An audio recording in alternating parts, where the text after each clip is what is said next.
The followers of Jim Jones, leader of the People's Temple, were convinced that their relationship was built on love. And nearly 1,000 of his devoted disciples committed suicide at his command. It was their final gift of total surrender to the leader they loved. Their lives cut short by a madman claiming to be God, the reincarnation of Jesus Christ. Guru Sai Baba is one of India's most powerful men, with millions of Indian disciples and a growing Western following. He says of himself, "I am God. My power is divine and has no limit. There is no force, natural or supernatural, that can stop me or my mission."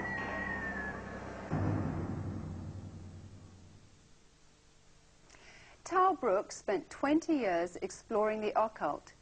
His quest ultimately took him to India, where for 2 years he was the top Western disciple of miracle-working super guru Sai Baba. Tal is now an author and president of the Spiritual Counterfeits Project based in Berkeley.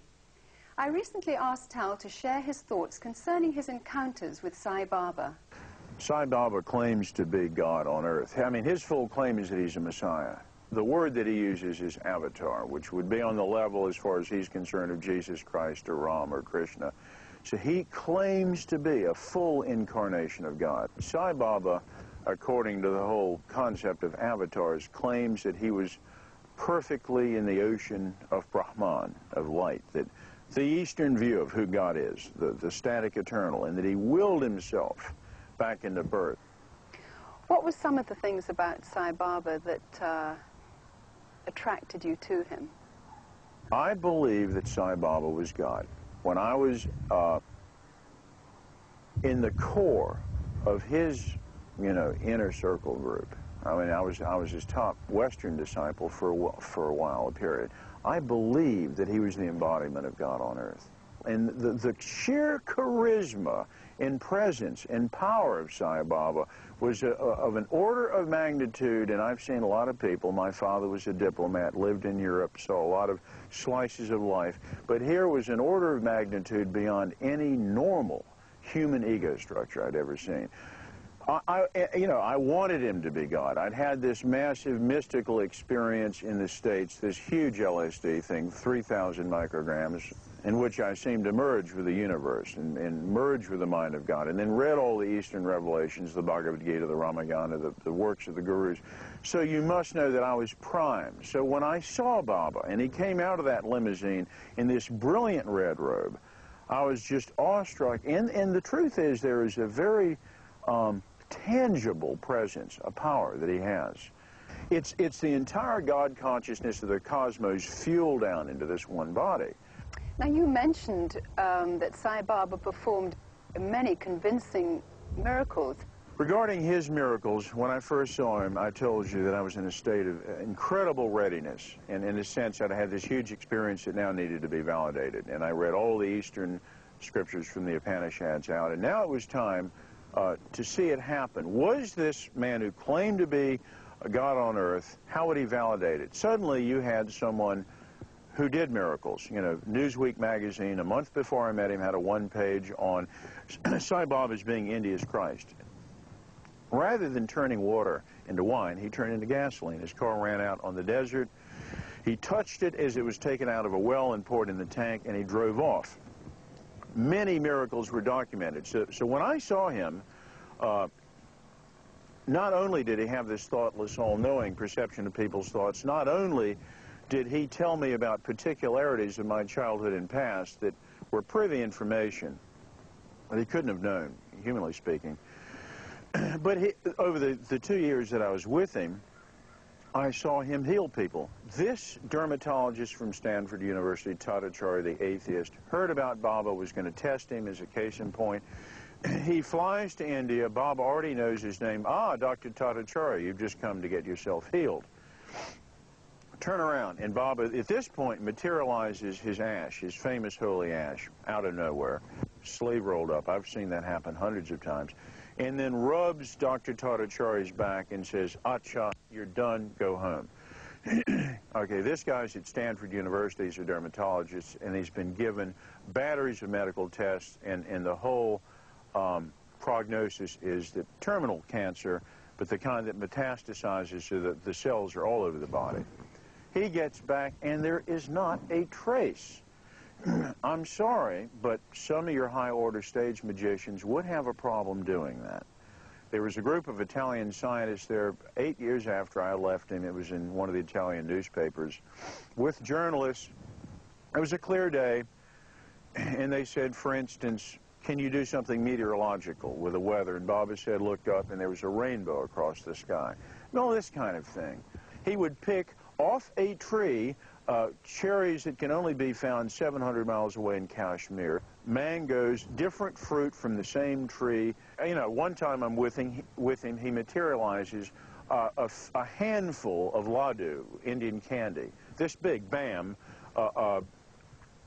baseball-sized chunk of laddu appears, and I eat it, okay?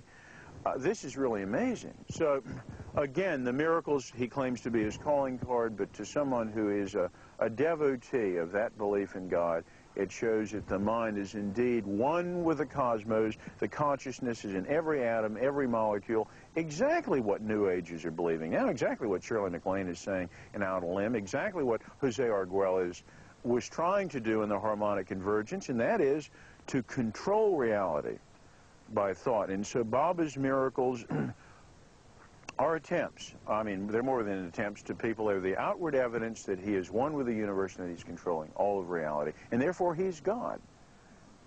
During the filming of Gods of the New Age, we had no problem getting gurus and their disciples in India to admit that they believed that they were actually God.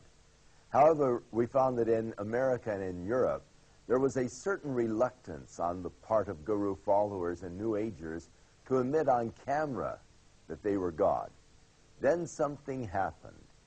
ABC TV broadcast a mini-series called Out on a Limb, which depicted Shirley MacLaine with her arms outstretched toward the ocean, defiantly claiming to be God.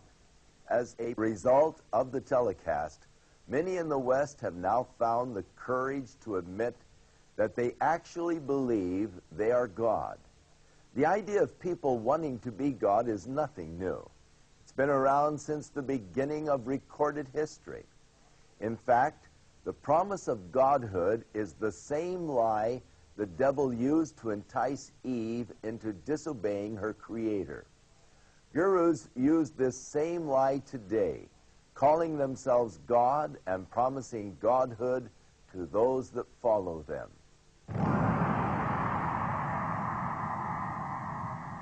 Prabhu Gupta, born and raised in India, is currently a journalist and media commentator in London.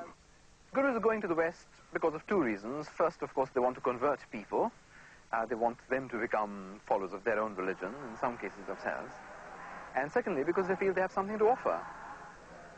What these gurus have to offer is a family, a community to belong to, which they don't have. Dr. Oz Guinness, an Oxford scholar and noted world lecturer, is author of the bestseller, Dust of Death. One of the deepest longings in the modern world is for a sense of meaning and belonging, sense in their lives and sort of stability in their worlds. And people, having not found that in the West, are hungry for it. And reacting against the West, they're backing into the arms of the East without looking at it straight.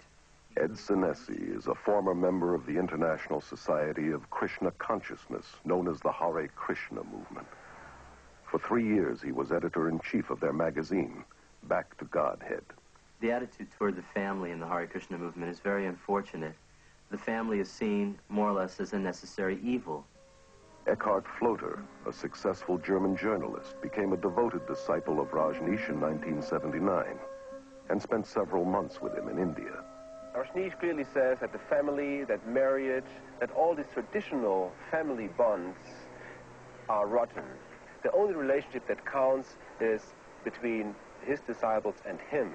Kathy, devoted disciple of Maharishi Mahesh Yogi for 15 years, was a teacher and governor of transcendental meditation, known as TM. I thought TM was strengthening my family, but it was really weakening it, because I was turning all my attention in on myself. If you have an allegiance to your wife or your children, to the extent that you have that dedication to those people, you are less dedicated to the organization.